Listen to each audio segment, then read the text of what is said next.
Boa noite, sejam todos muito bem-vindos. Gostaria que vocês, que já temos 16 espectadores, gostaria que vocês comentassem se estão ouvindo bem a nossa transmissão.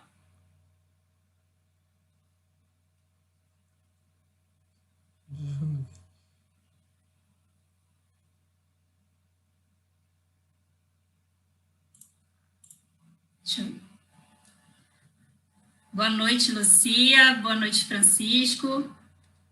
Vocês estão conseguindo me ouvir bem? Tá ok. Então, tá bom. Sejam todos muito bem-vindos a mais um evento do Papo de Meteorologia. E hoje nós vamos falar sobre computação aplicada à meteorologia, né? Hoje nós convidamos 2 especialistas na área, que são meteorologistas, mas que trabalham nessa parte de computação, que é o Guilherme Martins e o Ronaldo Palmeira.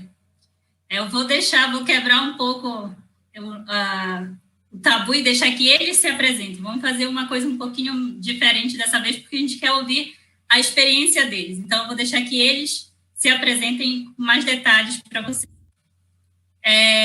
Hoje a gente vai fazer assim, eles vão começar se apresentando, a gente montou uma dinâmica de apresentação, então eles vão começar se apresentando.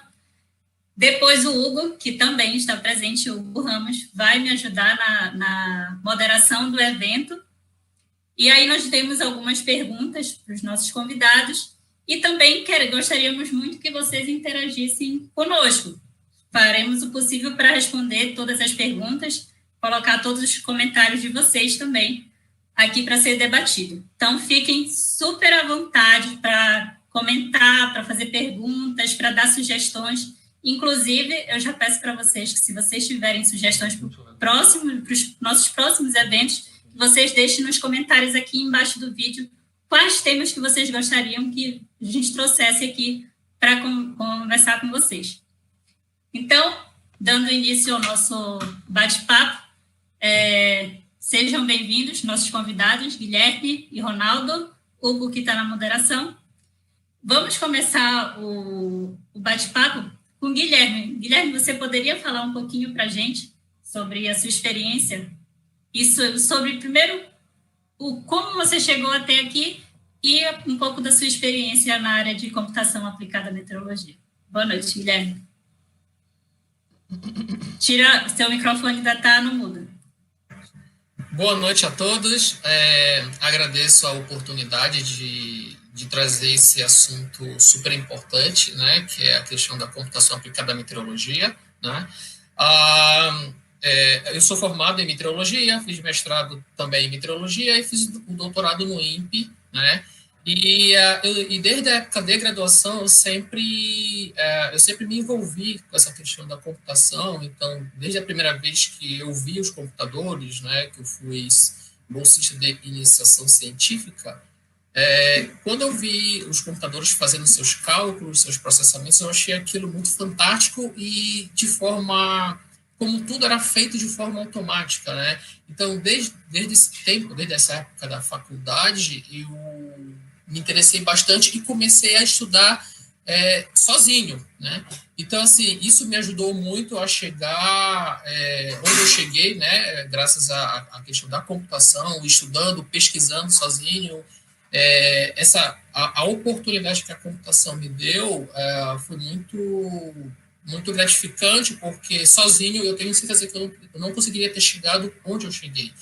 Eu tive a chance de viajar em muitos estados do Brasil, tive a chance de morar no exterior, tive a oportunidade de fazer cursos também no exterior, e isso tudo graças à computação, né? Então, assim, foi um processo lento, foi um processo que deu bastante trabalho, até hoje dá trabalho, porque nós somos um eterno estudante, né?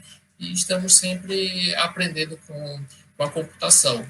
Então, a minha vida, ela praticamente se baseou muito na questão de ser autodidata, de buscar as informações na internet, conversando com amigos, lendo bastante, pesquisando bastante. Então, a computação dentro da meteorologia, eu vi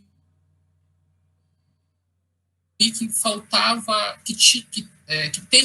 tinha um nicho, né, para essa especialidade. Então, a partir desse momento, eu passei a explorar cada vez mais e mais essa questão da computação, e hoje eu cheguei até onde eu cheguei graças a todas essas oportunidades que foram surgindo, né, e tem ajudado bastante pessoas, muitas pessoas também têm me ajudado, e agradeço bastante por todas essas oportunidades que surgiram na minha vida. Obrigada, Guilherme.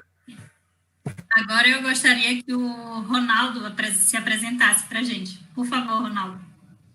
Olá, boa noite a todos. Primeiro, gostaria de parabenizar aí a Paula, ao Hugo e ao Olívio também, né, pela organização desses bate-papos. Eu acompanhei o último bate-papo aí, foi bem interessante. Acho que nessa época de quarentena aí, sempre falo para os estagiários, colegas aí, para aproveitar esse tempo para aprender e, né, já que a gente está preso em casa, aí vamos transformar do limão uma limonada aí, fazer coisas novas. Então, acho que é bastante interessante a iniciativa de vocês, parabenizar de novo. Dar boa noite ao Guilherme, que eu conhecia ele pela internet, nunca tinha conversado com ele ao vivo, né, e já usei bastante os tutoriais dele aí de CDO, né, foi bem útil. Falando um pouco assim da minha carreira, eu sou técnico em meteorologia, né, pelo Cefet, então me formei como técnico em 1997. Já no Cefet, meu primeiro contato assim, com computação foi nas aulas da professora Cristiane Osório, né? Então ela dava uma aula de introdução à computação, tinha parte de algoritmos, e ali mesmo eu já tive contato. Foi uma época bem interessante, porque foi quando a internet estava começando no Brasil, né? Então a primeira vez que eu entrei na internet foi no computador do laboratório do Cefet, né? Tive a oportunidade de entrar na internet ali, foi bem legal. Eu costumo dizer que eu tive muito privilégio de encontrar pessoas importantes e que me deram oportunidades e me ajudaram bastante, né? E aí, quando eu terminei o Cefet, eu fui fazer estágio no INMET, no distrito do Rio de Janeiro, de 97 a 2000 eu fiz estágio, quer dizer, 97 eu fiz estágio lá, enquanto eu entrava na faculdade. No ano que eu entrei na faculdade, eu estava fazendo estágio, né, e ali também o INMET passava por um processo de modernização, de implementação de coisas via computador. Eu participei da implementação de um sistema de plotagem automático de carta, que antigamente, quando eu cheguei lá, ainda plotava a carta na mão, cada estaçãozinha a gente pegava, recebia via Telex, aquele papelzinho com todas as estações, decodificava, tinha que decodificar, tinha que usar uma tabelinha de cola ali do lado para a gente ficar decodificando e plotando as cartas ali, o que a gente aprendeu como técnico no Cefet, né? Então eu pus em prática isso e acompanhei um processo de modernização de todo esse processo de modernização que o INMET sofreu na época, né? E isso foi bem interessante porque eu tive contato ali com as ferramentas que estavam surgindo na parte de computação. Aí baixava aquele modelo antigamente, o GFS chamava AVN, né? Acho que os mais antigos vão lembrar aí. Baixava um script GS para fazer as figuras, plotar diagrama termodinâmico, enfim, tinha um monte de rotinas que a gente fazia semi-manualmente, né? A gente tinha que preencher muita coisa manualmente, mas e esse foi um processo bem interessante que eu vivi ali. Depois do estágio eu fui efetivado, fiquei de 97 até 2000 no INMET, paralelamente com a minha graduação. Aí em 2000 eu fui fazer estágio, troquei de emprego, acabei indo pro Alerta Rio, né, que é o sistema de previsão meteorológica do município do Rio de Janeiro, né. Fiquei de 2000 a 2002 lá. E em 2002 eu estava terminando a graduação, surgiu um convite para trabalhar no LNCC, né, que é o Laboratório Nacional de Computação Científica, que fica em Petrópolis. E lá eu trabalhei durante um ano, esse ano de 2002. Eu trabalhava de dia no LNCC, em Petrópolis. De noite eu dava plantão no Alerta Rio de vez em quando. E tinha que fazer monografia ainda, né? Então, foi um período de bastante luta aí, mas foi bem... Aprendi muita coisa no LNCC, né? É um laboratório de computação, um laboratório nacional de computação científica. as pessoas só... Os sistemas lá eram todos Unix, não tinha sistema Windows, nada disso. Então a gente tinha que aprender na marra ali. Foi bem interessante esse um ano que eu passei lá como pesquisador ali, no laboratório. Ronaldo, seu microfone ficou mudo. Desculpa aqui. Depois de 2002 eu fui fazer mestrado em São Paulo. E aí, como eu já tinha trabalhado a minha graduação inteira, eu falei, eu quero continuar trabalhando, mesmo fazendo mestrado, né? E aí tinha a questão de bolsa também, que era mais difícil. E eu fui, através do meu orientador, do Ricardo Camargo, ele me apresentou uma empresa de oceanografia que estava começando, chamada Applied Science. Então, era uma empresa especializada em modelagem oceânica. Nada a ver com o que eu tinha estudado, quer dizer, nunca tinha estudado oceanografia, né? E aí lá também eu tive outras pessoas bastante importantes que me ajudaram, me ensinaram ali, pegaram na mão para aprender cada conceito de oceanografia, ferramentas novas, MATLAB que eu nunca tinha usado. Enfim, foi um aprendizado grande que eu fiquei de 2003 a 2006. Quando eu fui para Climatempo. Em 2006 fui para Climatempo, fiquei lá durante 6 anos, até 2012, desenvolvendo produtos, na área de desenvolvimento de produtos. E essa altura eu trabalhava mais com modelagem, com desenvolvimento de produtos. Fiquei lá durante esse bom tempo. Também aprendi muito, tive ajuda de muita gente, principalmente na parte da meteorologia operacional, aí, de pessoal daqui faz previsão, né, pessoal que está na luta todo dia, aprendi muito com eles. E aí, em 2012 eu fui para a Tetra Tech, que é uma empresa de consultoria em modelagem ambiental, uma empresa de engenharia ambiental, né, e lá na Tetra Tech eu tive a oportunidade de trabalhar dentro de ambientes como a Petrobras, Chevron, Shell, empresas de petróleo, né, e aprender muito mais sobre consultoria em meteorologia e oceanografia e dessa área ambiental, que é um leque gigante que se abre, que você tem muita oportunidade de trabalho, que acaba... O meteorologista não está formado para ver isso, né? Mas é um leque gigante de oportunidades. E aí, no início do ano passado, eu já tinha esse desejo de fazer o doutorado, né? Eu já tinha iniciado uma vez na COP e acabei não terminando, na COP no Rio de Janeiro, na Engenharia Oceânica.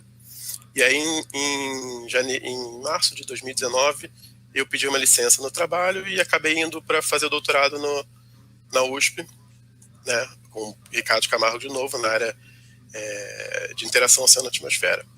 Então, meu caminho até hoje foi esse, né, um caminho longo aí, mas com a ajuda de muitas pessoas de muitos lugares diferentes, né. E foi isso, estou aqui hoje. Espero ajudar, contribuir com alguma coisa aí no bate-papo. Interessante, a gente percebe que você já está com a computação já há muito tempo, né, na sua trajetória. Hugo, você gostaria de fazer um comentário com o Ronaldo? Desde já, né, quero aí iniciar cumprimentando aí, né, a Paula, né, pela organização de mais um Papo Meteorologia.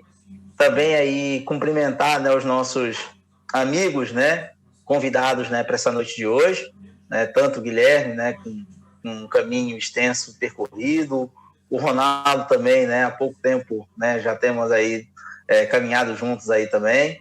E, na verdade, assim, o que eu queria perguntar para vocês no caso, assim, né, para chegar nesse patamar, né, nesse nível de aprendizado aí, né, no desenvolvimento de ferramentas computacionais associadas à meteorologia, qual foi o caminho que foi percorrido, digamos assim, né? O aprendizado mesmo, né? Aprender todas essas ferramentas que o Ronaldo apresentou, né? De uma forma gradativa aí, desde o que eu acho que ali foi o tataravô do Grades, né? Até as ferramentas, as linguagens computacionais de hoje. E estender essa pergunta também ao Guilherme, né? A trajetória dos dois aí no desenvolvimento de produtos que facilitaram, né, a vida de vocês como meteorologistas. Bem, complementando aí o que o Ronaldo falou, a gente é de uma época que não tinha Google, não tinha Stack Overflow, não tinha essas coisas. O máximo que você tinha era o Alta Vista, o KD, e você não encontrava esse tipo de soluções de problemas computacionais nesses sites. E, bem, pelo menos no meu caso, eu ia muito para a biblioteca na época de faculdade, então, assim, era ler mesmo o livro. Era ler, perguntar para quem era da área, né? E, claro, a computação, você só aprende praticando muito, tá? Então, você pega programas de outras pessoas, você estuda, você lê, porque, assim, a programação não é só simplesmente você abrir um arquivo texto e sair digitando comandos. Existe toda uma regulamentação para você escrever códigos, para você fazer comentário, porque isso facilita muito quem for ler futuramente o seu código. Mas a trajetória, praticamente, ela se dá por meio de muita leitura, exercícios. Eu sou uma pessoa que eu tenho muita curiosidade em querer aprender novas ferramentas. A minha primeira ferramenta foi o Grades, né? Eu acho que é a ferramenta inicial de todos. Depois eu comecei a pesquisar, aí eu encontrei o NCL, encontrei o CDO e acabei me especializando principalmente nessas duas, né? Nessas duas ferramentas. O Grades foi assim o que me deu o pontapé inicial. E uma coisa que eu gosto de contar assim para quem me conhece, assim pessoalmente, quando eu estava fazendo o meu mestrado, o meu orientador, na época eu tinha muito conhecimento de teoria, conceito. E quando eu fui para o mestrado, eu já tinha um conhecimento bem formado sobre grades e sistema Unix. Mas eu não tinha prática, porque, infelizmente, na minha graduação a gente não tinha acesso a laboratórios de computação, mas eu lia bastante sobre isso. E eu lembro benzinho, tem duas páginas do grade cheio de comandos. Eu peguei essas duas páginas, testei comando a comando para saber o que aquilo fazia. E a partir daí surgiu aquele tutorial do Grades. Esse tutorial, que eu acho que é de 2016 ou 2015, na verdade ele surgiu lá em 2003, né? E eu só publiquei na biblioteca do INPE, né, para deixar como um documento oficial. Então, assim, essa trajetória assim, se baseia principalmente em muita leitura, muito exercício, né? E o mais engraçado de tudo isso é que, assim, muitas pessoas às vezes chegam e perguntam para você, mas para você isso é fácil. Não, não é fácil. Antes de ser muito fácil, é muito difícil. Então, são muitas noites em claro, fins de semana, são dias que você se dedica para aprender alguma coisa. Então, o caminho que a gente trilha para quem acaba direcionando para esse lado da computação científica é um caminho bem árduo, mas a recompensa ela é muito gostosa, é muito prazeroso trabalhar com isso, porque é um nicho que hoje as pessoas estão se dedicando cada vez mais e mais, e em termos de oportunidade, qualquer chamada que você tem na internet de bolsa, de oportunidades, os primeiros requisitos são conhecimentos em linguagem de computação. Então, você conseguir se destacar nesse ponto já é muito positivo para você na busca de uma oportunidade. Então, praticamente, o que eu posso resumir é muito treino e muito estudo, para você poder dominar qualquer uma dessas ferramentas. O que vai mudar é a forma como você declara uma sintaxe de uma linguagem para outra. Mas o meu resumo para quem assim, quer enveredar nessa área é muita leitura e muita prática de exercício. E, claro, trocar ideias com outros amigos também, com colegas, e pesquisar na internet. Mas é um caminho assim que não me arrependo de ter seguido. Legal, Guilherme. Falando um pouquinho antes de você, Ronaldo, só um comentário. O Guilherme falou que às vezes já virou noites estudando, né? Eu lembrei que no dia que eu fui fazer o convite para ele participar dessa live, Era quase meia-noite, eu olhei assim, ele estava online, eu disse, eu não sei se eu falo com ele agora ou não. Lembra, Guilherme? E aí eu peguei e falei, Guilherme, posso falar com você? Você está muito ocupado agora? Eu achava que ele ia dizer, eu estou ouvindo uma música aqui no computador, alguma coisa assim. E ele tá, acreditem, era quase meia-noite. E ele disse, eu estou estudando, estou fazendo um curso aqui de programação, se não me engano, não era, Guilherme?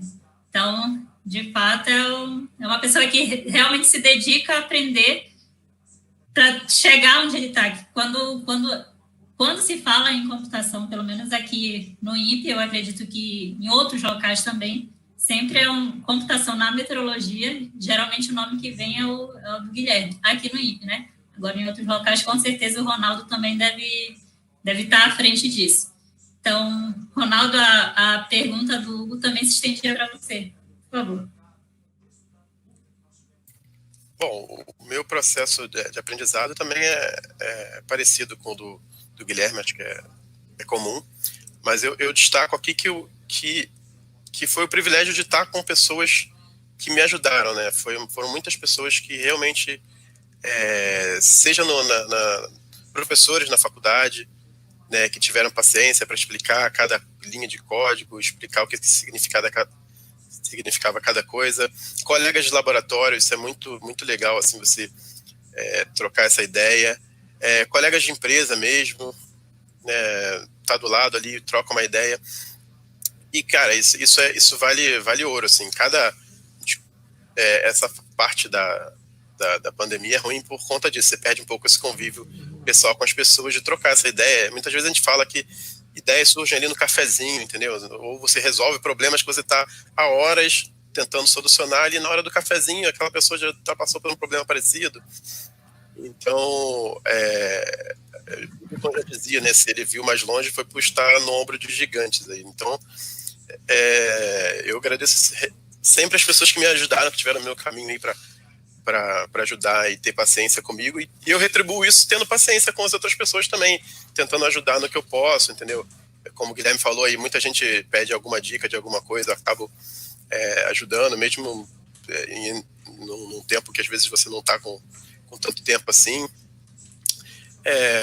Fora isso, eu fiz muitos cursos presenciais aí, cursos online também, como o Guilherme falou, tutoriais online, e no início ali, quando não tinha tanto esse recurso de curso online, coisa assim, funcionava muito, era aquelas listas de e-mail, lista do Grades, fóruns, e eu participava ali, tentava escrever em inglês da maneira que eu sabia escrever, e a galera respondia, ajudava, não tinha essa de criticar para uma sua pergunta ser muito simples, coisa assim, entendeu? Eu vejo que nessas comunidades a maioria tem paciência para explicar para as pessoas, ninguém age de maneira arrogante, assim, todo mundo tá ali para ajudar. Então eu falo sempre para as pessoas perderem o medo de perguntar, entendeu? Perguntar mesmo pro colega do lado, perguntar na internet, fóruns, entrar e procurando, entendeu? Ter essa curiosidade que faz a gente, que move a gente, né? A gente que é cientista, então, trabalha nessa parte de pesquisa, você tem que ter essa curiosidade, né? E bom, aí foi esse o processo de aprendizado que eu tive, né? Para chegar até aqui, foi muito em cima de... Eu nunca fui, assim, ao contrário do Guilherme, teve mais paciência de ir lá testar os comandos, eu sempre fui mais da questão de resolver problema, entendeu? Eu sempre ia lá, como é que eu resolvo meu problema? É assim, assim, assim e tal. Até por isso acho que eu escolhi, acabei sendo abraçado para trabalhar em consultoria, por conta de ter esse gosto de tentar resolver o problema rápido ali, porque o tempo é curto, então isso é interessante também. Mas o processo é esse, se misturar com outras pessoas, se misturar com outros grupos e tentar aprender o máximo que você puder. Legal, obrigada. Agora eu vou passar aqui para interagir com o nosso público, né? Temos alguns comentários já interessantes, algumas perguntas. A Lucia comentou que o Guilherme está sempre incentivando a utilizar as ferramentas computacionais do Grades, NCL, CDO.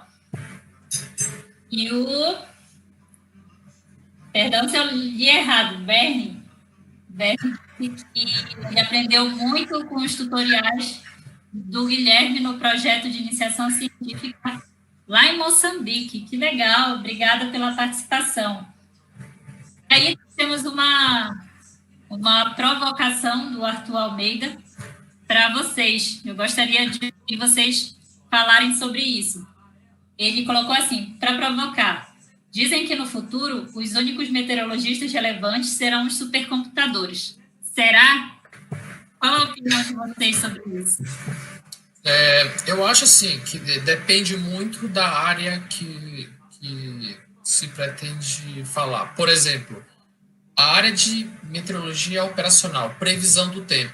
Ainda hoje, mesmo que você já tenha algoritmos sofisticados, redes neurais, machine learning, essas tecnologias mais recentes, no caso da previsão do tempo, eu ainda acho que o fator humano ainda é muito importante.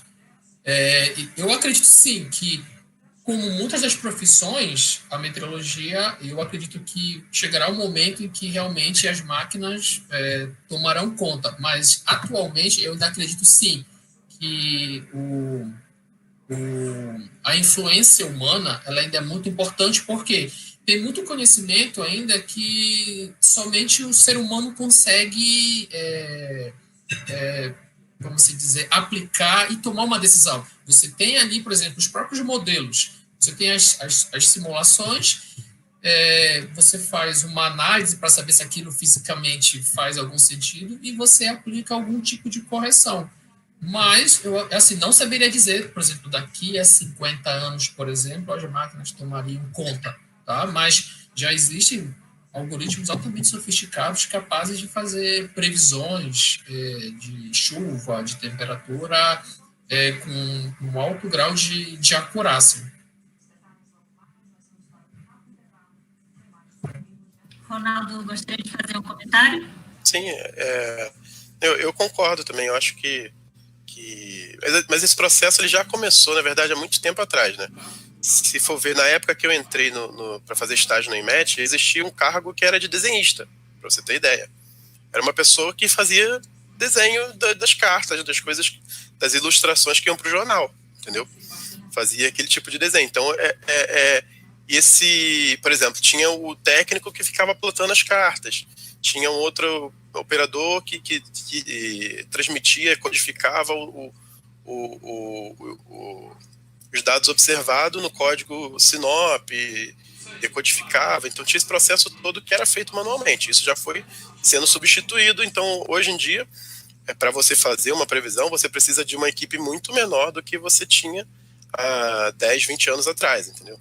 Então esse processo continua. É um processo evolutivo que está continuando agora com a questão da inteligência artificial, etc. Também vão criar mais ferramentas para subsidiar os meteorologistas para que eles melhorem, tenham mais eficiência, né? No caso, menos meteorologistas acabam fazendo o serviço que mais fariam há um tempo atrás. E essa é uma realidade, não tem como a gente fugir disso.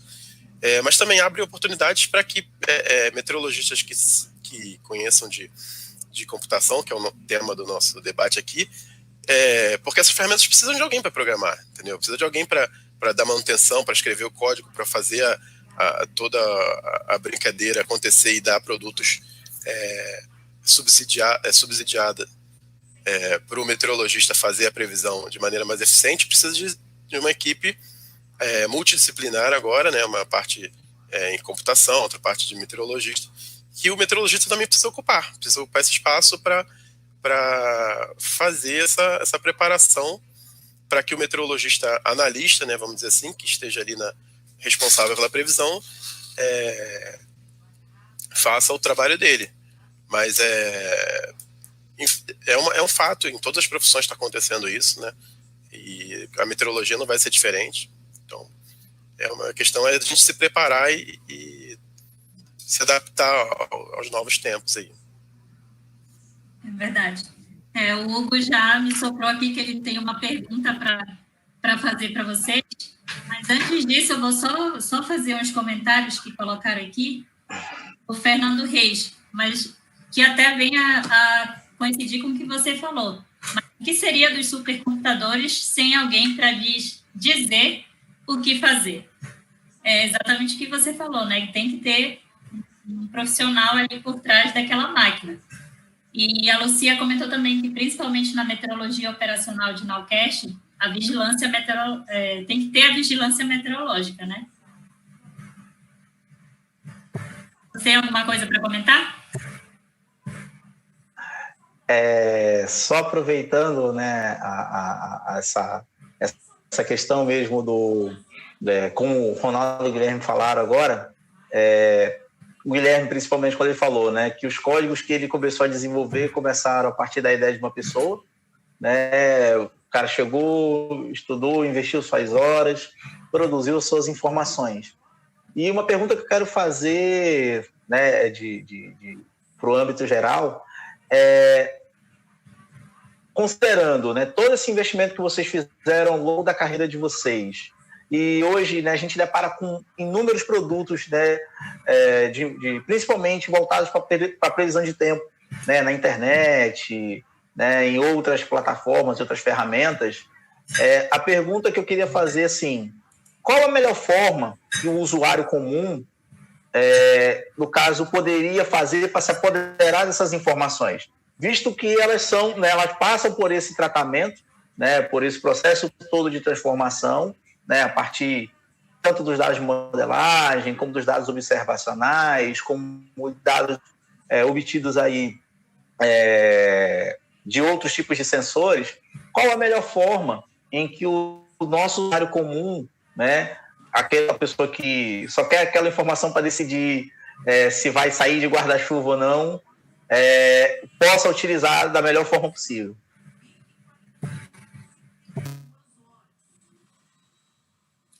Guilherme, teu microfone está no mudo. Tá.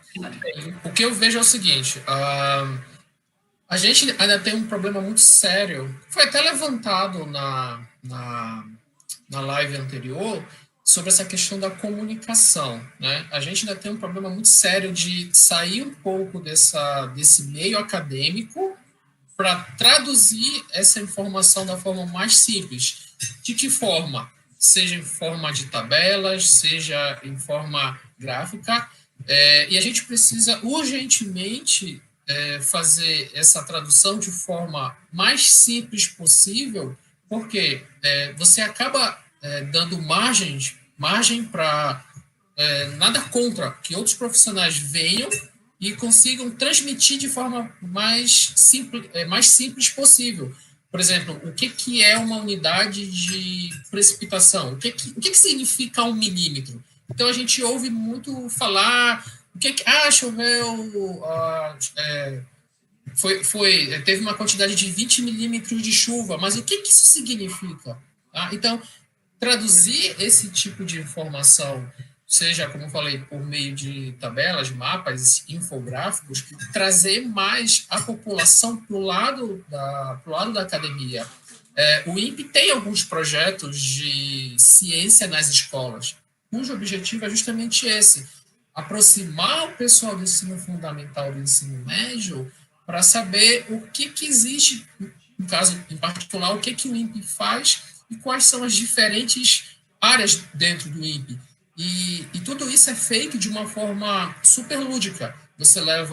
Nós fazemos instrumentos de garrafa PET, fazemos apresentações, só que a gente procura deixar de lado o jargão acadêmico científico para justamente tentar traduzir toda essa informação do que é uma sensação térmica, o que é uma umidade relativa, porque fala-se muito de frentes frias, sistemas transientes, ciclones, mas o que isso realmente de fato significa, né? Então, eu acho que já está na hora de trazermos a sociedade para mais próximo, até mesmo também para justificar todo o investimento que a gente recebe do governo, certo?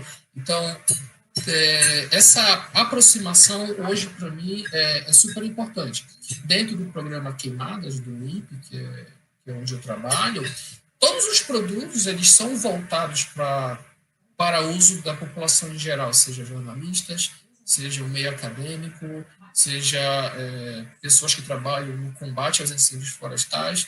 Então, a gente tenta traduzir todos os produtos de uma forma clara e objetiva, para que para qualquer tipo de usuário possa entender o que está sendo disponibilizado ali. E não é fácil você tentar traduzir toda essa informação acadêmica para uma informação mais acessível. Porém, estamos trabalhando, assim, não só o INPE, né, mas como qualquer instituição do Brasil, a gente está trabalhando nesse sentido de aproximar mais a população da academia. Legal. Ronaldo, você gostaria de fazer algum comentário? Sim. Essa questão é bem complicada, Hugo, da disponibilização farta de dados, né, que hoje em dia tem, né, pela internet e tudo. Isso às vezes dificulta. Eu vou falar. Seu microfone ficou mudo. Oi. Agora.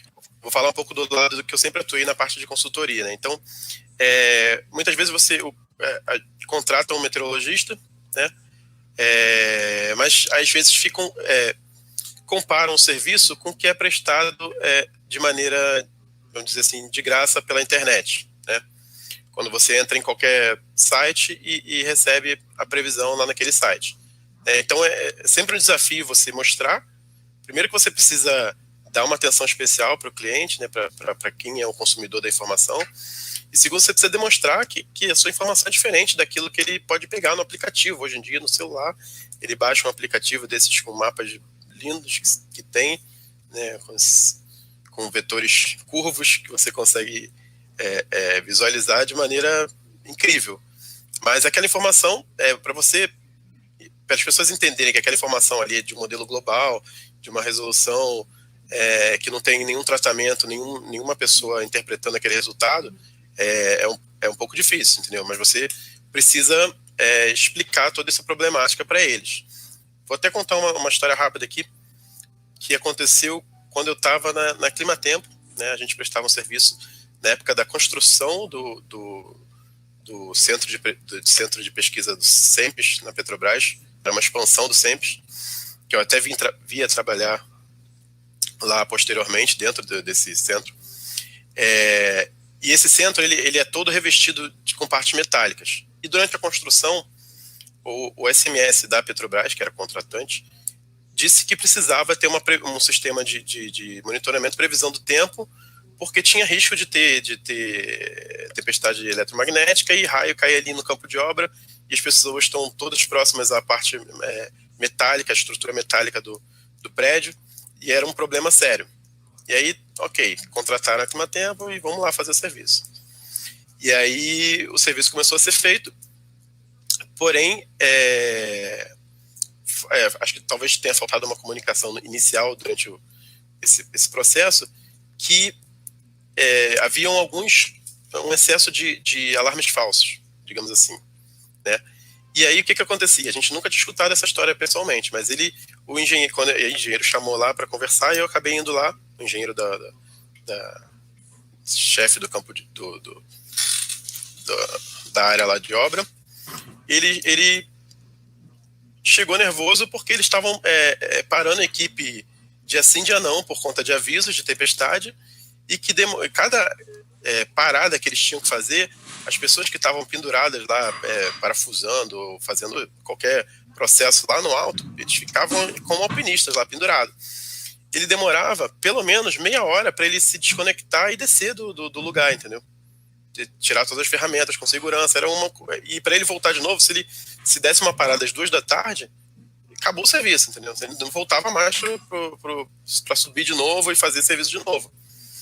Então a solução ali era só uma conversa que aí acabou se instalando. Na época não tinham tantos sensores eletromagnéticos espalhados no Brasil, acabou instalando um sensor no local, né, que ajudou a monitorar as tempestades magnéticas ali, e o cliente ficou bem mais satisfeito, porque diminuiu essa questão do alarme falso, né?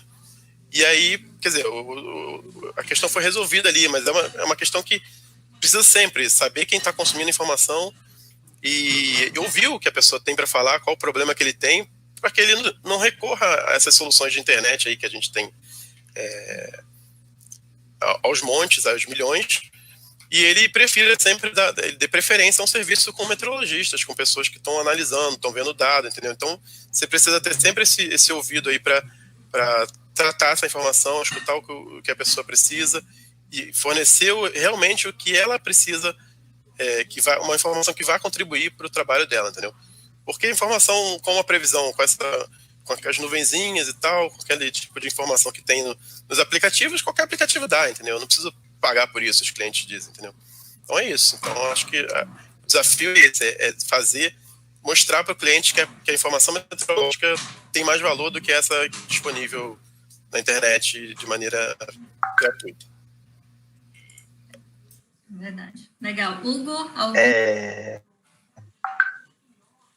Vou aproveitar aqui, né, antes de passar para a próxima pergunta, só aproveitar aqui 2 comentários. Um feito, né, pelo Gleison, né, elogiando aí o Guilherme pelas erradas, né, que ele se livrou, né, em razão aí dos ensinamentos do Ronaldo. Mas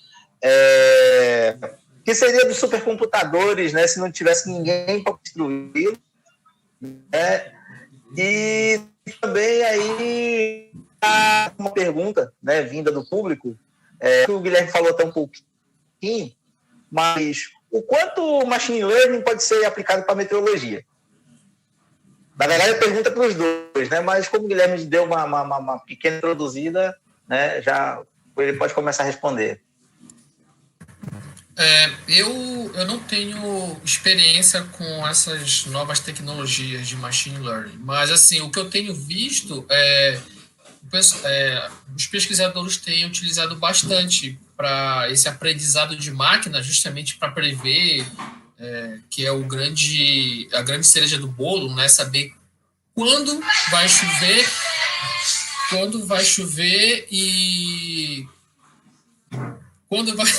desculpa, quando choverá e principalmente a quantidade, certo? Então, eu particularmente não tenho tanta experiência já li algumas coisas, alguns trabalhos, alguma experiência com alguns colegas, mas eu assim não saberia dizer assim com propriedade com relação a esse assunto. Então, eu passo a vez para o Ronaldo. Só fazer um comentário aqui, Ronaldo. Talvez algumas pessoas que estejam aqui nos assistindo tenham essa informação sobre machine learning. Fiquem à vontade para comentar, que a gente vai passar o comentário de vocês aqui na nossa conversa. Pode falar, Ronaldo. Bom, essa área de machine learning está até anotada aqui para falar sobre isso e para sugerir até um outro bate-papo só sobre esse assunto, porque tem bastante assunto para falar sobre isso e tem gente qualificada aí, gente desempenhando papel internacional, inclusive brasileiros, em grupos internacionais nessa área que é bastante de ponta, aí, a área de desenvolvimento. Particularmente, a minha tese de doutorado envolve um pouco de machine learning, né? Envolve redes neurais na remoção do viés de modelos climáticos. Então, eu vou trabalhar com isso, estou engatinhando na área ainda, estou aprendendo um pouco cada dia desse assunto aí com o meu orientador, principalmente o Ricardo Martins. Ele entende bastante dessa área. E, assim, o que eu vejo em relação à parte de machine learning, ela veio da necessidade do aumento da quantidade de dados que a gente tem, né? Então, cada vez mais a gente tem modelos com maior resolução, maior quantidade de modelos, maior alcance espacial, temporal, ou seja, mais dados.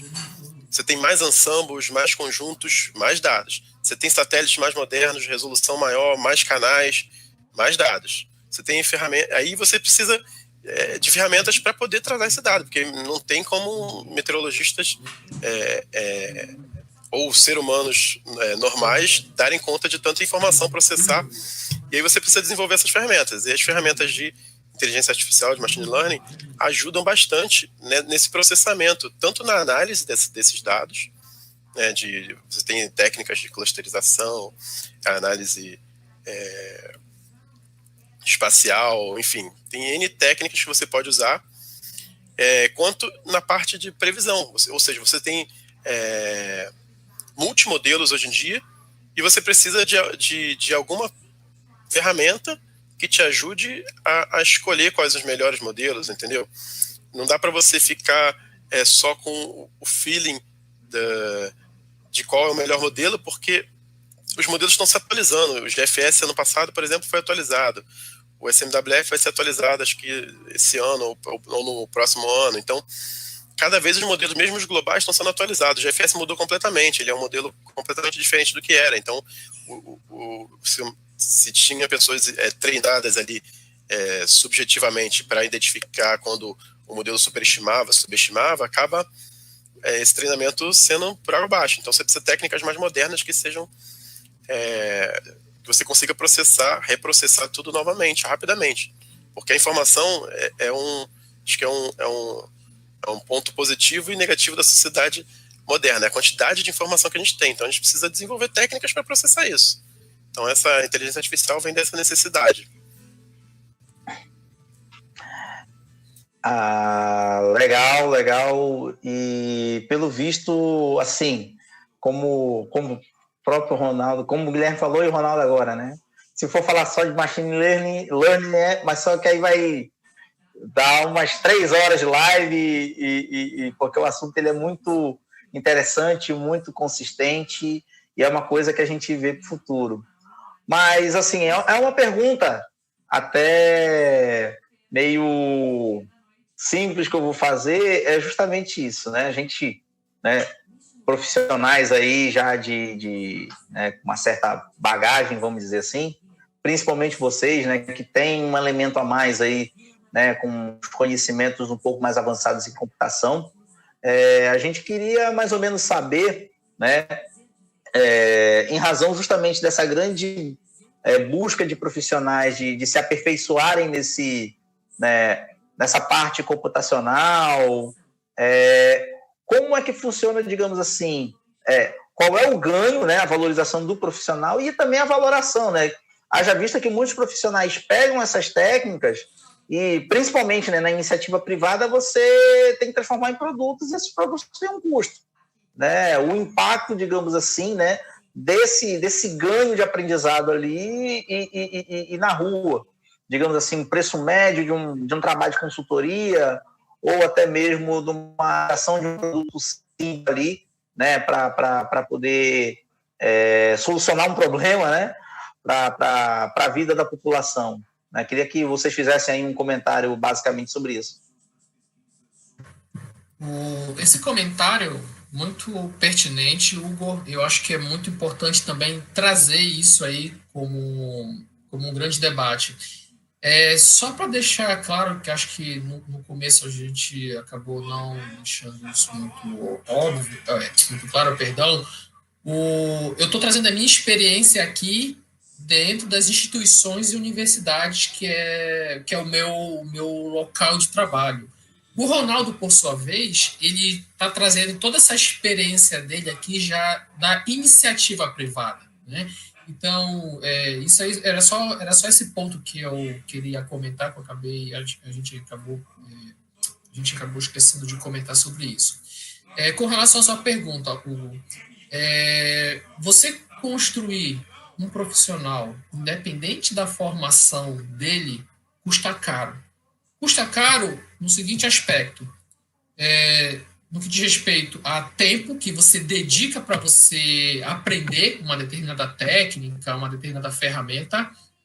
Custa caro do ponto de vista financeiro, porque você precisa da capacitação, seja ela presencial ou virtual, como o próprio Ronaldo mencionou. O grande problema que eu tenho visto já não é de hoje isso. As pessoas confundem muito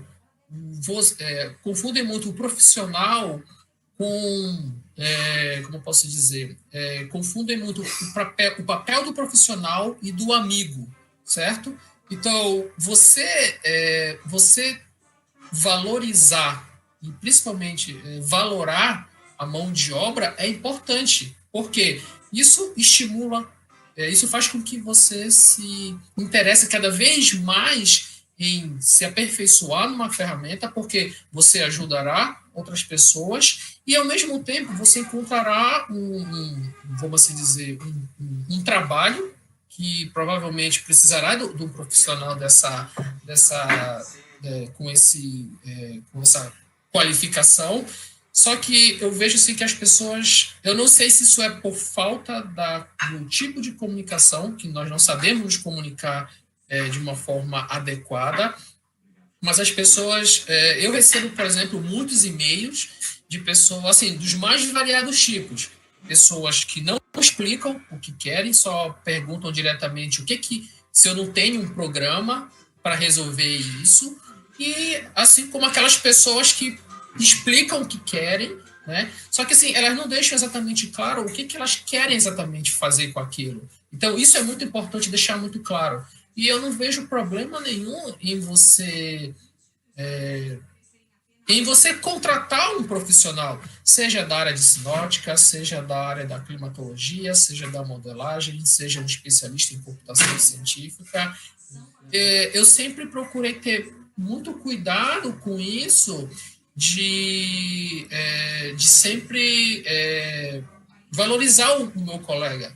Todos os trabalhos, praticamente quase todos os trabalhos que eu fiz, eu sempre procurei algum tipo de parceria, eu sempre procurei dar algum tipo de retorno à pessoa, seja um retorno por meio de parcerias, de trabalhos, participação em projetos, com orientações, até mesmo a questão de uma remuneração, de você entrar em acordo com a pessoa e, de repente, olha, eu sei fazer isso. Em vez de eu tentar aprender a técnica, que demandará um tempo considerável, por que não conversar com esse profissional e dizer, olha, eu sei que eu achei o seu perfil, ou alguém indicou você, e quanto é que você cobra?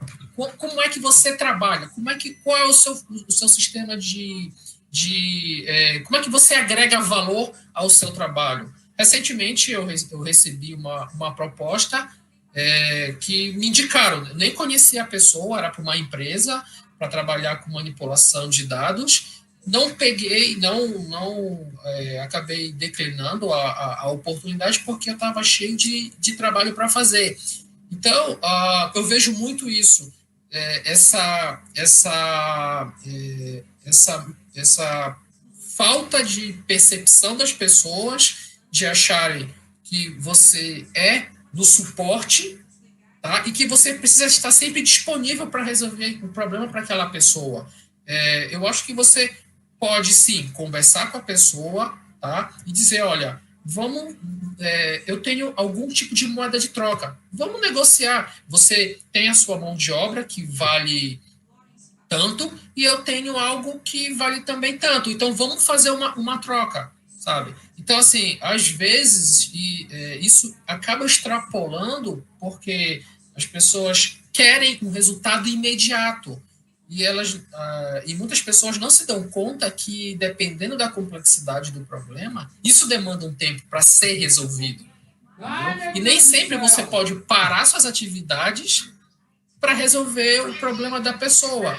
Eu, particularmente, gosto muito de fazer isso, até mesmo porque os tutoriais vieram para isso, porque se eu fosse uma outra pessoa, eu não teria o blog que eu tenho, os tutoriais que eu tenho, né? Só que isso ainda, não sei se é uma falha minha, mas isso ainda não está muito claro para as pessoas. Então, assim, muitas pessoas acabam pedindo ajuda, mas quando eu tento falar em alguma coisa de negociação, seja ela com uma cooperação, qualquer suporte que seja, a pessoa já não entra mais em contato, sabe? Então, assim, tudo bem, a pessoa ela tem ela é livre para fazer o que ela bem entender. Mas eu acho que hoje, eu acho que é muito importante ter essa valorização do profissional, como eu falei, independente de ser um profissional da área de sinótica, de climatologia, de modelagem, de química da atmosfera, de computação. Então, as pessoas precisam entender que existe um valor agregado. Se você chegou onde você chegou, isso custou um preço muito alto. Porque você justamente investiu um tempo considerável, investiu dinheiro e isso, você quer um retorno disso. Qual seria o retorno? Um trabalho, uma cooperação, isso, sabe? Então, eu vejo que hoje as pessoas ainda têm uma dificuldade no que diz respeito nesse sentido da palavra cooperação.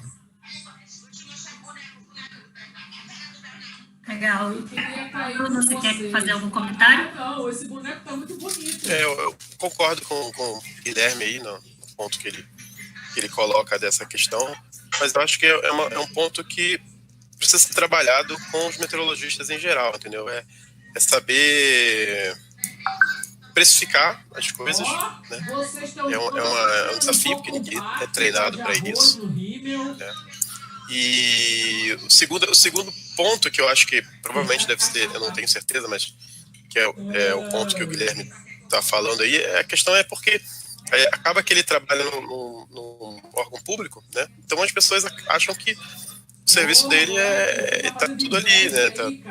Mas não é bem assim que funciona, mas enfim, o meu processo foi um pouco diferente, porque eu sempre trabalhei no iniciativa privada, então foi um pouco mais fácil essa questão de se alguém precisou de algum tipo de ajuda e tal, quando essa ajuda envolvesse fosse mais do que uma ajuda, fosse um desenvolvimento de alguma coisa ou uma tarefa específica, eu sempre tentei montar de acordo com que fosse um pacote, assim, ó, tudo bem, vamos lá, como que a gente pode fazer? O que você está precisando? Que desenvolva uma ferramenta para fazer isso, um script para fazer aquilo, esse tipo de... Entendeu? Tentar colocar isso como um produto, né? Tentar transformar aquela consultoria, aquela ajuda que a pessoa está fazendo, que nada mais é do que uma consultoria, transformar aquilo no produto, né? Porque uma ajuda é difícil você contratar, a não ser profissionais que que cobram realmente por hora, tipo psicólogo, alguma coisa assim. Então você vai lá, tem sessões de 1 hora, você vai e ajuda. Mas quando no caso da meteorologia, eu acho que você precisa montar um pacote e oferecer para a pessoa, até você tentar ir além do que ela pediu, entendeu? Para poder montar um pacote e você conseguir ter mais valor naquele produto, naquele relatório, seja um relatório técnico, seja um sistema diferente, você conseguir montar para ele, mostrar para ele, não, olha só, o que você precisa, o que você está querendo, essa ajuda, a gente pode fazer via um relatório técnico explicando, fazendo análise disso, daquilo, entendeu? Isso na consultoria você aprende, porque a consultoria é isso, você trabalhar vendendo o serviço que você faz, transformando em produto, e cada dia é um produto diferente. Então é muito desafiador, porque você...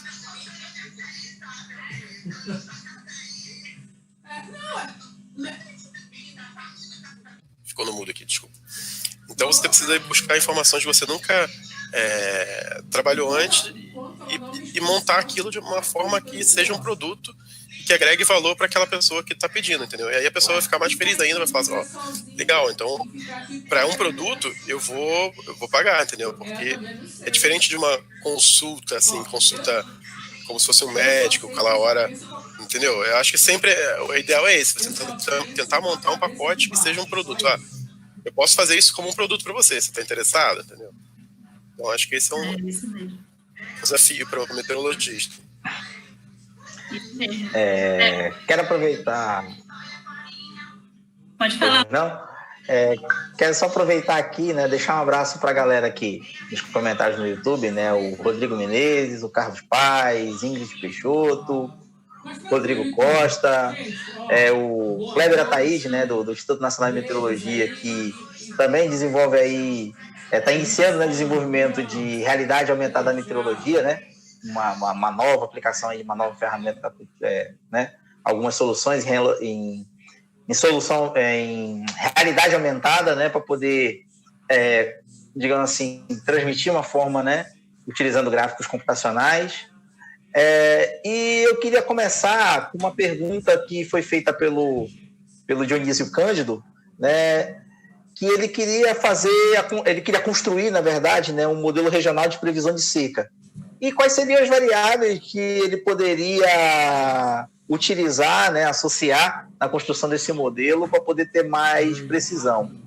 Essa pergunta, né, em razão do tempo, eu vou dirigir diretamente ao Ronaldo, e aí logo em seguida a gente vai ter uma pergunta já definida aí para o Guilherme e também para os colegas aí, né, que estão nos acompanhando. Você pode repetir, Hugo? Cortou um pouco a ligação aqui. A pergunta é do Dionísio Cândido, que ele está querendo construir um modelo regional de seca. Quais são as variáveis que ele precisaria utilizar, né, que ele deveria, no caso, utilizar para poder ter uma precisão melhor? Afinal de contas, ele está trabalhando com modelos computacionais, né? Então, ele está querendo fazer uma associação, né, na construção desse modelo. Eu acho muito variável isso, mas para secas, eu imagino que ele vai precisar da precipitação, quantidade de dias sem precipitação, e todas as variáveis que vão influenciar o regime de precipitação. Agora, não sei se ele está querendo ver um alcance de tempo ou um alcance de previsão mais estendida. Aí, se for previsão mais estendida, vai precisar usar indicadores climáticos aí para tentar inferir aí como vai ser a próxima estação chuvosa, entendeu? Aí você tem N indicadores climáticos que você vai precisar trabalhar com técnicas de análise observacionais aí de correlação, ou análise espectral, não sei, enfim, uma infinidade de técnicas que você pode usar para você gerar aquele produto. Mas a primeira coisa que você tem que saber é o que eu quero prever. Eu quero uma ferramenta para prever se a próxima estação seca vai ser mais seca ou menos seca do que o normal, é isso? Se for esse o caso, então você vai ter que estudar. Primeira coisa, eu faria uma revisão bibliográfica para ver o que o processo é parecido com o processo... Como o seu microfone, Ronaldo? Tá conseguindo, peraí. Trabalhar com consultoria técnica, assim, é trabalhar com pesquisa. Então, você precisa fazer uma revisão bibliográfica para entender qual é o processo que você está querendo prever ou desenvolver sua ferramenta e descobrir quais são as variáveis importantes ali. Não dá para julgar aqui sem fazer um levantamento da região ou qual a finalidade, cravar quais são as variáveis mais importantes. Mas é isso, o processo é esse. É fazer uma revisão bibliográfica aí sobre a região, estudos que tem mais recentes, estudos mais clássicos, para saber o que influencia ali o regime de precipitação, se se ele está querendo ver em termos sazonais ou se está querendo ver previsão de curto prazo, ele vai fazer essa busca direcionada. Mas o processo é esse. Eu vou só fazer um gancho nesse comentário do Ronaldo, porque existe, digamos assim, né? A gente falando, esse tema do Papo Meteorologia é uma abordagem um pouco mais ampla, né? Que a gente está falando de computação aplicada, até mesmo começamos com enfoque, né, das linguagens de programação, depois de algumas ferramentas.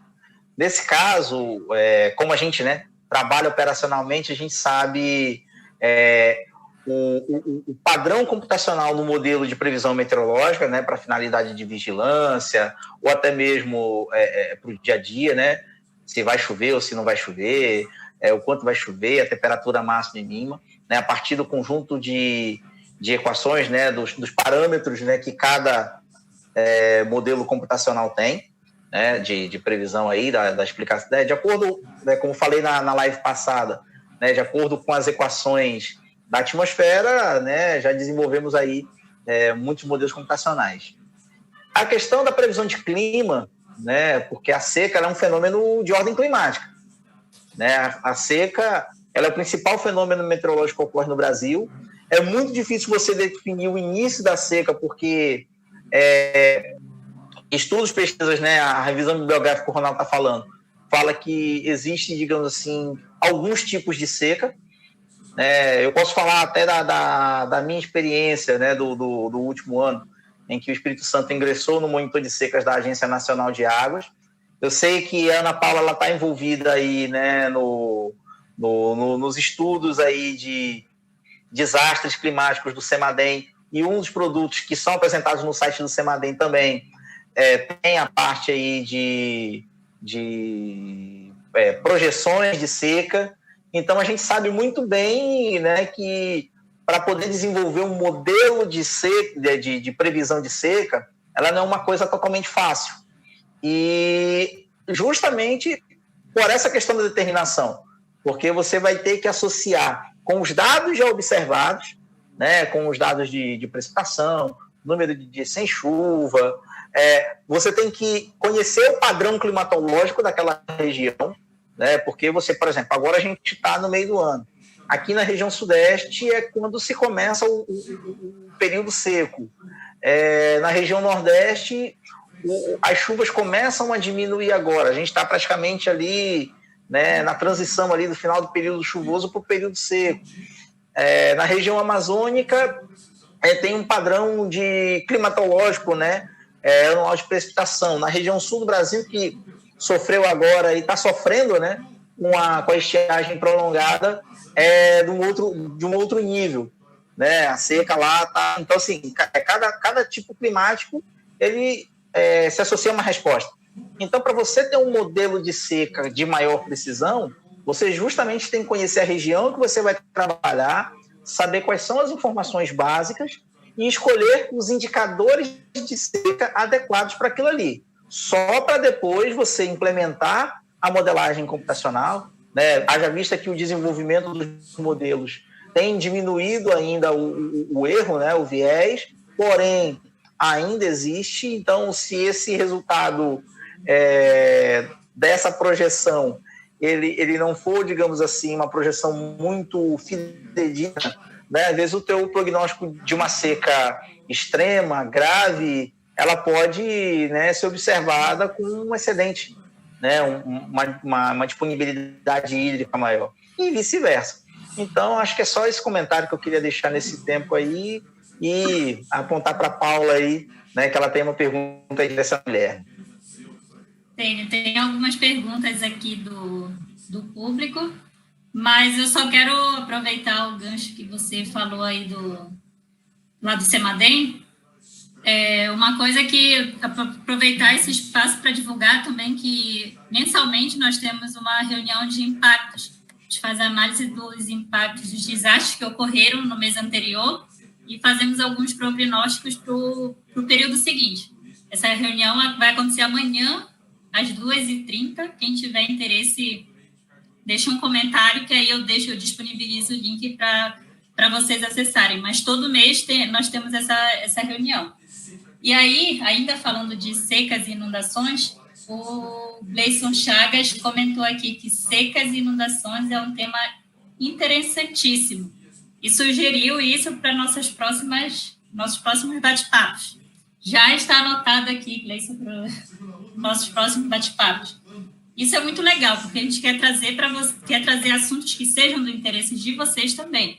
A gente já tem uma agenda mais ou menos preparada para os próximos eventos, mas com certeza vamos sempre tentar trazer aqueles temas que sejam relevantes para todos.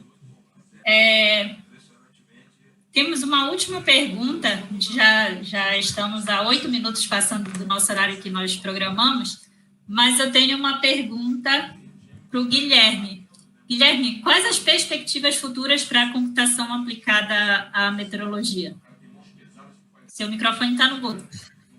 Vamos lá. Repete de novo a pergunta, cortou aqui. Quais as perspectivas futuras para a computação aplicada à meteorologia? Olha, eu comentei no início que hoje, se você um meteorologista, se hoje você não tiver o conhecimento de nenhuma dessas ferramentas computacionais, seja Python, que agora é a moda é usar Python, que seja MATLAB, que seja NCL, CLO, grades, você, infelizmente, ficará para trás na possibilidade de conseguir um trabalho. Fazendo uma provocação, o que eu vejo muito, as universidades hoje, elas nos preparam muito para seguirmos no ambiente acadêmico da universidade. E são poucas as instituições que disponibilizam, por exemplo, disciplinas ou algum tipo de treinamento para os seus estudantes. Foi até que o Arthur Almeida perguntou, né, se o meteorologista que sai hoje da faculdade ele está preparado para trabalhar nesses novos ambientes computacionais. Eu acho que ainda temos uma limitação muito grande, salvo, no caso, com exceção da USP, por exemplo, acho que Manaus, Natal e eu acho que a Federal de Pelotas, eles disponibilizam cursos de computação. Entendeu? Então, hoje em dia, você, por mais básico que seja o seu conhecimento, hoje as ferramentas computacionais elas são essenciais e serão essenciais sim, com certeza. Pegando um gancho do que o Ronaldo falou, hoje tudo é data science. Você tem um volume de informações tão grande, não tem mais esse negócio de você ficar trabalhando com planilha do Excel. Você tem arquivo no formato ASCII, você tem arquivo no formato binário, você tem arquivo no formato NetCDF, HDF5, GRIB. Então, essas ferramentas, elas elas nos trazem essa facilidade de, em vez de você programar, você já tem os pacotes praticamente prontos. Você já tem uma abstração muito grande. Antigamente, eu sou da época do Fortran, que você tinha que escrever um código e você tinha que entender tudo que estava ali, que você estava fazendo. Hoje não, você tem Python, você tem um monte de pacotes dentro do Python que já resolve o que você quer, o próprio Grad, CDO, NCL, MATLAB.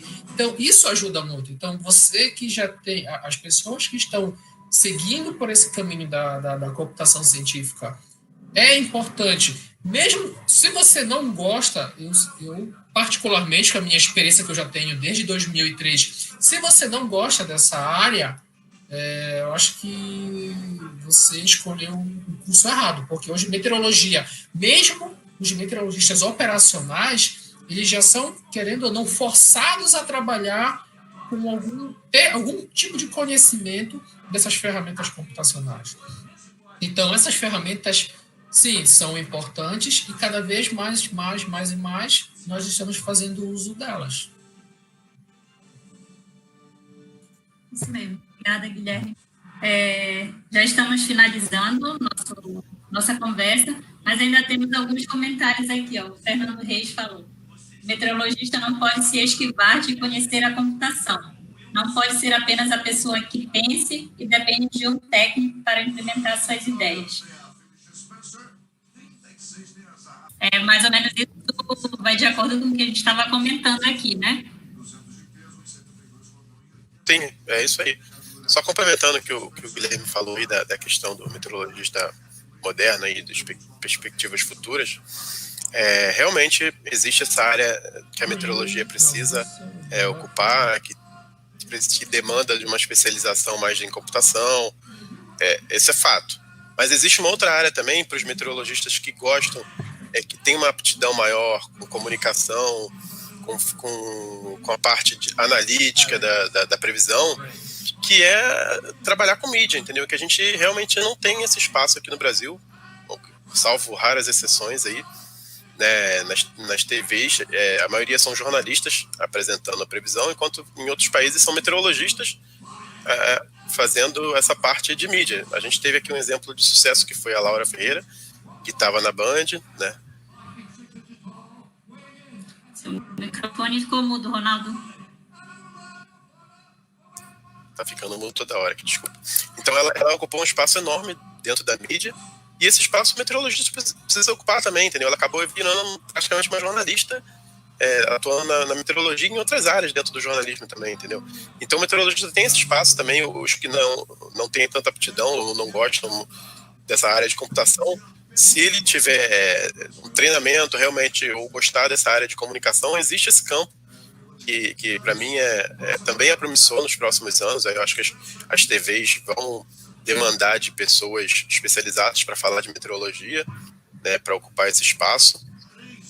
Então, também é uma área que as pessoas precisam estar atentas aí, não só uma outra oportunidade além da parte de computação, mas realmente computação é o que está demandando hoje aí, sei lá, 80%, 90% das vagas de emprego que eu vejo estão pedindo essa especialização ou essa habilidade computacional aí de programação de pelo menos uma linguagem.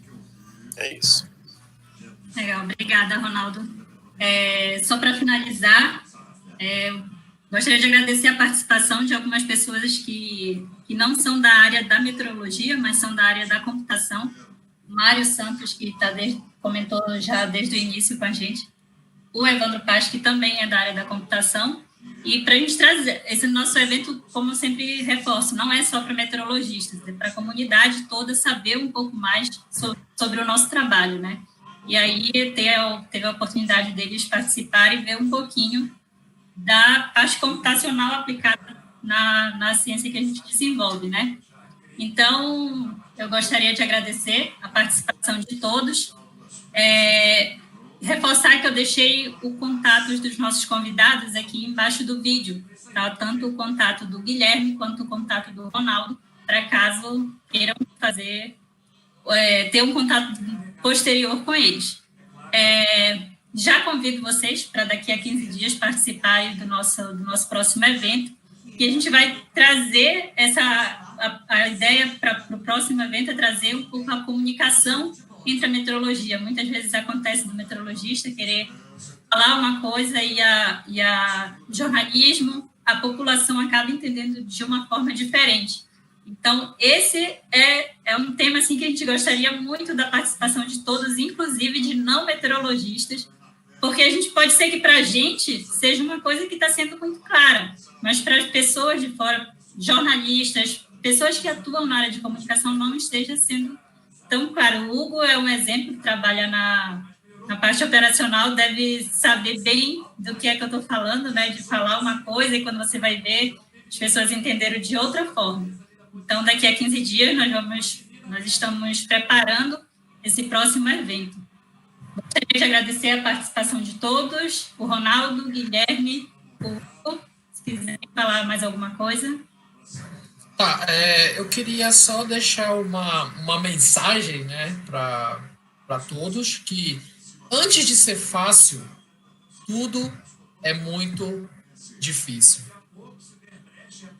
Certo? Então, agradeço a oportunidade de ter conversado com todos aí, foram perguntas super interessantes. Eu anotei aqui muitos dos comentários e perguntas e vou pensar, vou tentar resolver essas pendências, mas parabenizo mais uma vez aí a Paula, o Hugo, o Olívio, que tiveram essa oportunidade e com certeza esse meio de comunicação tem sido muito importante porque nós conseguimos abordar agora diferentes tópicos, né? Essa questão da comunicação que o Ronaldo levantou é um assunto super interessante. Se não me falha a memória, eu não sei se é Natal, eles têm alguma disciplina de mídia, alguma coisa assim, na pós-graduação de ciências climáticas, se não me falha a memória, não tenho certeza. Então, de fato, isso aí é um outro nicho que pode ser explorado, tá bom? Então, obrigado a todos e boa noite. Ronaldo, quer falar alguma coisa? Eu queria agradecer novamente aí o convite, acho que é bem legal esse bate-papo, gostei. Foi bem interessante, aí a gente pôde trocar uma ideia de pontos de vista diferentes aí, mais da academia, por parte do Guilherme, mais da iniciativa privada da minha parte. E deixar um recado aí para o pessoal mais novo, que tem interesse. Ficou no microfone do Ronaldo. Desculpe, de novo. Então, o que eu sempre falo para o pessoal do laboratório, o pessoal dos estagiários que eu já tive, para não ter vergonha de perguntar, entendeu? Não ficar segurando algum problema que você está há muito tempo tentando resolver, sendo que tem outras pessoas ali em volta ou próximo que poderiam resolver rapidamente, já passaram pelo mesmo problema, entendeu? Todo mundo já, como o Guilherme falou, e antes de ser fácil, era difícil, então todo mundo passou por isso e aí as pessoas têm que não ter vergonha de perguntar nos fóruns, entrar, fazer questões, aí, enfim. É isso. O recado é esse. Não tenho vergonha de perguntar. Obrigada, Ronaldo. Hugo? Então, aproveitar o gancho, né? Parabenizar, né, mais uma vez, né? Agora o nome agora é Papo de Meteorologia, feito por meteorologistas para todos aqueles que querem acompanhar um pouco a ciência.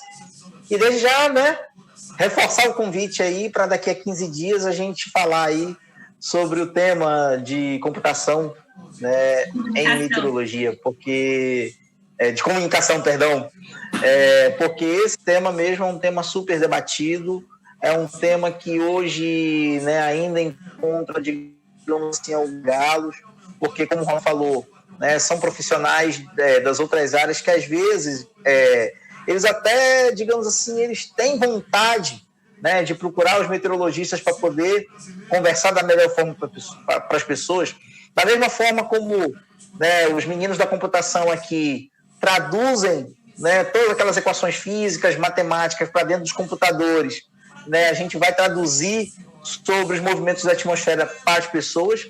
E, além disso, né, em caso que haja qualquer evento meteorológico, de que forma vai acontecer, às vezes muitas colocações elas são feitas por outros profissionais, né, que não têm, digamos assim, essa de uma forma equivocada. Às vezes, numa situação corriqueira, normal, eles acabam podendo transformar isso em um pânico, o que acaba sendo ruim. E a gente tem que comunicar de diversas formas. Hoje, né, a gente tem que comunicar desde uma criança de 5 anos de idade até para uma pessoa portadora de necessidades especiais que precisa dessa informação para poder, né, ter o seu dia a dia aí, né, para poder a pessoa desenvolver a sua rotina diária. Então, quero reforçar aí o convite, né, para 15 dias a gente chamar aí outros profissionais, né? Dessa vez a gente pode até abrir um leque aí para a comunicação, para que também eles possam, né, dar o seu olhar aí sobre esse papel da comunicação em meteorologia. Mas também temos meteorologistas aí que já estão aí, né, percorrendo um caminho aí na comunicação e que a cada dia mais vão se aperfeiçoando. Graças a todos e até já. Até mais. Obrigada, Hugo. Então é isso, pessoal. Muito obrigada pela participação de todos. Aguardamos vocês daqui a 15 dias no nosso próximo encontro. Obrigada.